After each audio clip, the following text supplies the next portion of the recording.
Hello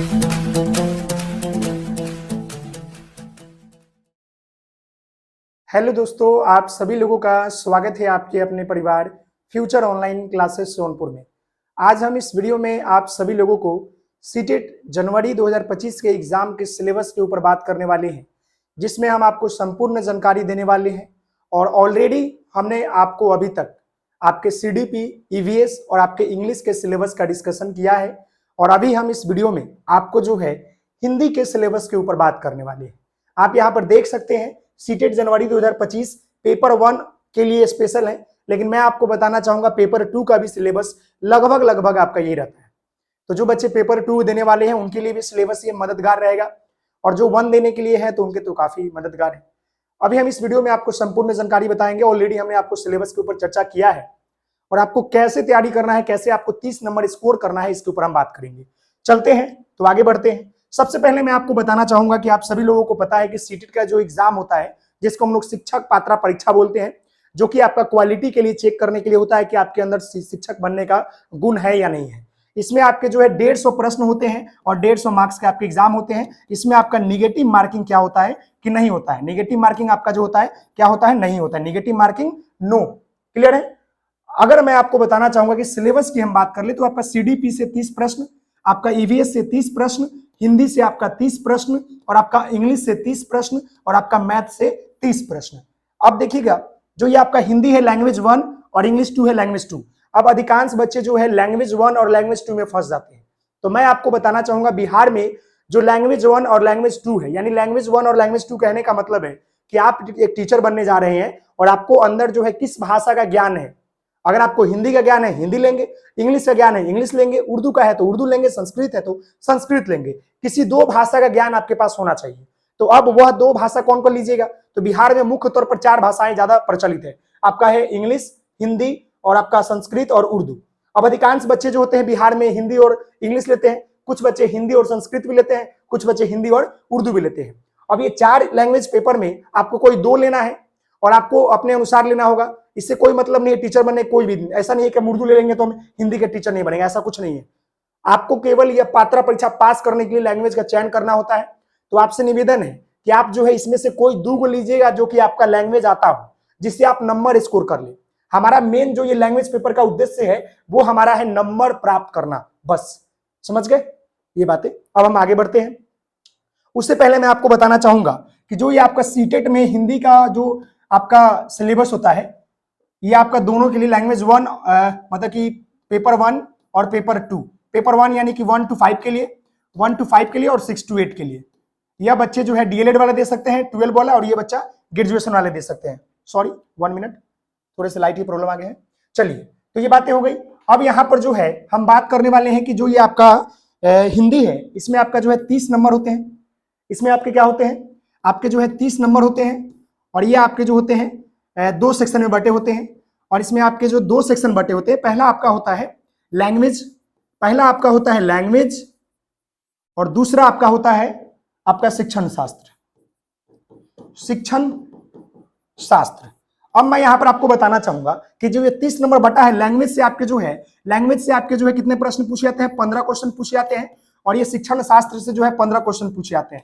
अब ये language में आपका जो है ग्रामर से, यानी कि इसमें जो है आपका व्याकरण से प्रश्न होते हैं। व्याकरण से जो है 4 प्रश्न पूछे जाएंगे, और आपके पैसेज से यानी कि गद्य और पद से प्रश्न होते हैं। एक आपका गद्य मतलब कि पद हो गया, और ये आपका हो गया गद्य।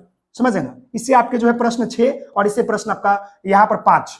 समझ ना, अप्रॉक्स ऐसे होते हैं। तो ये आपका व्याकरण का 15 प्रश्न, और यहाँ पर आपका शिक्षण शास्त्र यानी कि इसमें आपको हिंदी के शिक्षण शास्त्र से प्रश्न होते हैं, जहां पर आपको जो है 10 गो चैप्टर पढ़ना होता है, जहां पर आपको जो है 10 चैप्टर आपको रीड करना होता है। समझ गए ना जी हाँ, इस पर आपको 10 चैप्टर रीड करना पड़ता है। क्लियर है।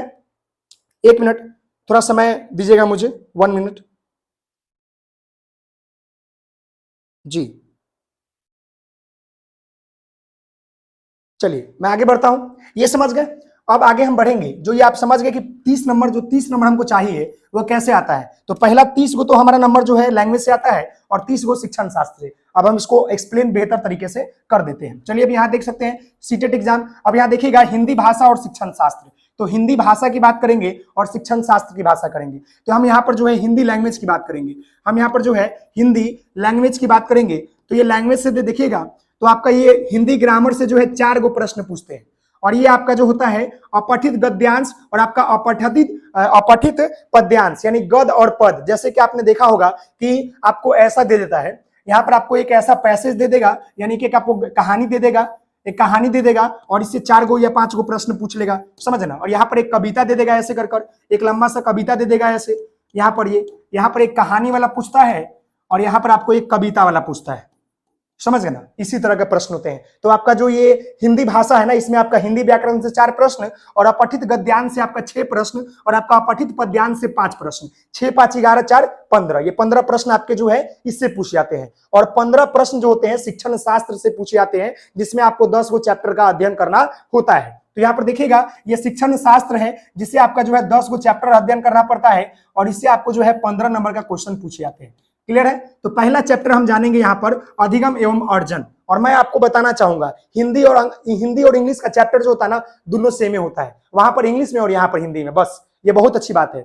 हिंदी और इंग्लिश का और संस्कृत का ना सिलेबस सेम होता है, खाली थोड़ा सा लैंग्वेज का ऊपर नीचे है बस। पहला चैप्टर आपने पढ़ा था उसमें भी लैंग्वेज एंड एक्विजिशन, यानी कि अधिगम और भाषा, यहाँ भी वही है अधिगम एवं अर्जन, पहला चैप्टर, इसके बारे में समझेंगे। दूसरा चैप्टर है भाषा शिक्षण के सिद्धांत, यानी प्रिंसिपल ऑफ लैंग्वेज, वहां भी हमने देखा था प्रिंसिपल ऑफ इंग्लिश लैंग्वेज, यहां भी देखिए तो दूसरा चैप्टर है। तीसरा चैप्टर है भाषा के कार्य एवं इसके विकास में बोलने और सुनने की भूमिका, यानी कि भाषा का कार्य क्या है और बोलने और सुनने की जो क्षमता होती है, भाषा कौशल की जो क्षमता होती है वो क्या होता है, इसके बारे में हम समझेंगे। अगला चैप्टर है भाषा अधिगम के व्याकरण की भूमिका, यानी कि भाषा अधिगम में व्याकरण की भूमिका क्या होती है, हमने इंग्लिश में भी आपको बताया, हिंदी में भी वही है, समझ रहे, अंतर नहीं है, बस थोड़ा सा अंतर है, समझ गए ना। अगला चैप्टर यहाँ पर 5 नंबर है भाषाई विविधता वाले कक्षा कक्ष की समस्या। अब मान लीजिए कि क्लासरूम में जो है अनेक प्रकार के बच्चे होते हैं, अनेक प्रकार के बच्चों की अपनी भाषा होती है, तो उस समय क्या क्या जो है हमें समस्या आएगी, उसी समस्या के बारे में समझेंगे। अगला है भाषा कौशल, जिसको हम लोग जो है सुबोपाली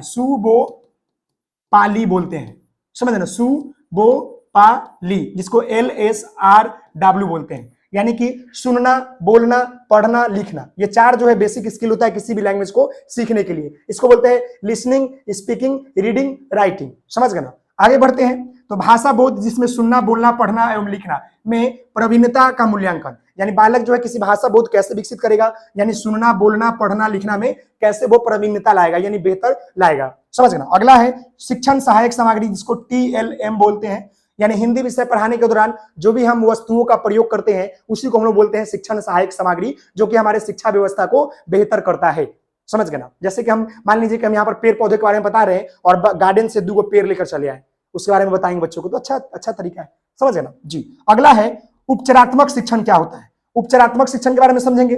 और अगला जो हमारा चैप्टर 10 है राष्ट्रीय पाठ्यचर्या की रूपरेखा, जिसको हम लोग NCF 2005, और यहाँ पर हम जो है BCF 2008 के बारे में भी पढ़ेंगे, BCF 2008 के बारे में पढ़ेंगे। और यहाँ पर नई शिक्षा नीति 2020, जिसको हम लोग NEP बोलते हैं, NEP 2020, आपने देखा होगा EVS में भी पढ़ना है, हिंदी में भी पढ़ना है, इंग्लिश में भी पढ़ना है, CDP में भी पढ़ना है और गणित में भी पढ़ना है, ये दोनों चैप्टर सेम होता है, सब में पढ़ना है, समझ गए ना। चलिए, थैंक यू सो मच आप सभी लोगों को इतना सारा प्रेम और सपोर्ट करने के लिए। और आपसे निवेदन है कि प्लीज वीडियो को लाइक शेयर एंड सब्सक्राइब करेंगे। आप देख सकते हैं मुझे गर्मी कितना लग रहा है, बहुत मेहनत लगता है वीडियो बनाने में, तो आप सभी लोगों से निवेदन है कि प्लीज वीडियो को लाइक शेयर एंड सब्सक्राइब करेंगे। मिलते हैं नेक्स्ट वीडियो में, बहुत बहुत धन्यवाद।